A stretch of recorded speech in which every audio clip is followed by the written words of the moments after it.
Hey guys, in this video, I will show you how to fix network problems, high ping, and packet loss in Valorant.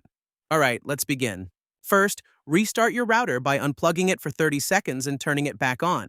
If you are on Wi-Fi, switch to an Ethernet connection for a more stable link. Also, limit the number of devices using the same network to ensure Valorant gets enough bandwidth. Next, open the control panel and go to Network and Sharing Center. Click Change Adapter Settings. Right-click your active connection and select Properties. Make sure IPv4 is checked and IPv6 is unchecked. Now double-click IPv4.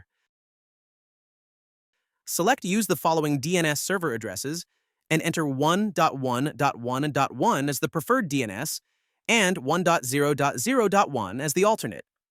Press OK and restart your PC. Then open Command Prompt as administrator and type ipconfig/flush DNS to refresh your DNS cache. Finally, open Windows Firewall,